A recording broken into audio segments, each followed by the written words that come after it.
পুরুষ পিতৃলোক ত্যাগ করে পরবর্তী প্রজন্মের গৃহে যায়, সেখানে অবস্থান করে।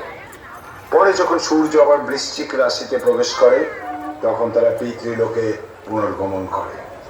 পূর্বপুরুষরা যেহেতু তাদের গৃহে অবস্থান করে, তাই এই সময় তাদের প্রতি শ্রদ্ধা নিবেদন করে হিন্দু উত্তরপুরুষগণ। কিছু পুরাণ বলে জীবিত ব্যক্তির 3 পুরুষ পর্যন্ত পিতৃলোকে অবস্থান করে।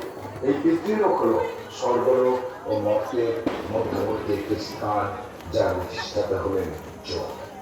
এই জমই মৃত ব্যক্তির আত্মাকে মর্ত থেকে পিতৃলোকে নিয়ে যায়, এমনটাই বলছে পুরাণ।